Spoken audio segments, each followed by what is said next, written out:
Networking আপনার ক্যারিয়ারে কীরকম হেল্প করতে পারে আর নেটওয়ার্কিংয়ের কতটুকু গুরুত্ব আছে।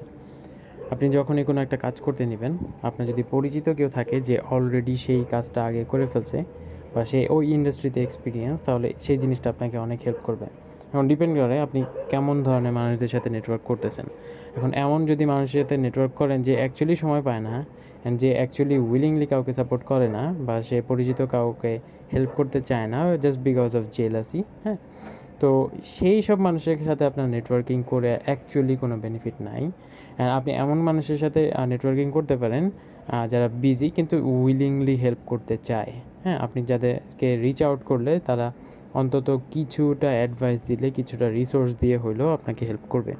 এই মানুষগুলো অনেক ইম্পর্ট্যান্ট। অ্যান্ড আপনি যখন নেটওয়ার্কিং করতেছেন তখন অবশ্যই আপনার তার সময়টাকে ভ্যালু দেওয়া লাগবে, তার ডিসিশনগুলোকে আপনার রেসপেক্ট করা লাগবে। এখন আপনি তাকে রিচ আউট করছেন, সে বলতেছে আজকে আমি অ্যাভেলেবেল না, ডোন্ট জাস্ট পোক হিম অ্যাগেন অ্যান্ড অ্যাগেন, তাই না? আপনি জাস্ট তাকে অ্যাপ্রিসিয়েট করেন অ্যান্ড বলেন যে আচ্ছা হ্যাঁ, আপনি যখন ফ্রি থাকবেন জাস্ট আমাকে নক দিয়েন, I will reach out to you again. হ্যাঁ, দেন আপনি তার সাথে একটা র্যাপও বিল্ড করেন, আপনি তার সাথে কথা বলেন, তার পোস্টগুলোতে এনগেজড করেন, তার যে কন্টেন্ট আছে ওইগুলো দেখেন, ওইগুলোর থেকে কনজিউম করেন, তার অলরেডি মেক করা রিসোর্সগুলা সেগুলি ঘাটেন। আপনি সেগুলি ঘেটে দেখবেন যে বিভিন্ন অ্যান্সার অলরেডি পেয়ে গেছেন।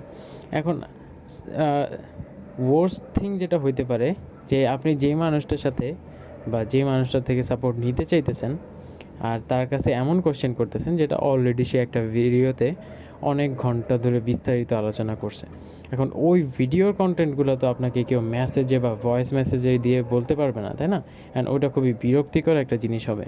তো সেই ক্ষেত্রে আপনার অবভিয়াসলি তার আগের মেক করা রিসোর্সগুলো যেগুলি অ্যাভেলেবেল আছে, যেগুলি তার মেইন চ্যানেলগুলোতে অ্যাভেলেবেল আছে, ওইগুলো আপনি দেখতে পারেন অ্যান্ড ওইগুলো দেখে কনজিউম করতে ট্রাই করেন। অ্যান্ড এর বাইরে যদি আপনার কোনো কোশ্চেন থাকে তাহলে আপনি ওইগুলো তার কমেন্টে করতে পারেন, তার পোস্টগুলোর ফলো আপে করতে পারেন বা তাকে ইমেল করতে পারেন।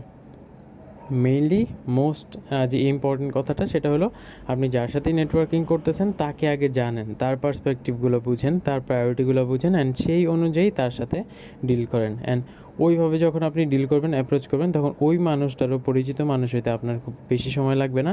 অ্যান্ড আপনি এমন একটা পরিস্থিতি এক্সপেক্ট করতেই পারেন যখন আপনি এমন একটা মানুষের প্রিয় মানুষ হয়ে গেছেন যেই মানুষটা অ্যাকচুয়ালি আপনার ফিউচারে যেই লেভেলে যাওয়ার ইচ্ছা সেই লেভেলে সে অলরেডি আছে।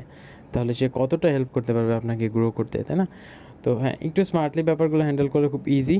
অ্যান্ড নেটওয়ার্কিং করলে জায়গা মতো করতে হবে, ভুল জায়গায় নেটওয়ার্কিং করে লাভ নাই।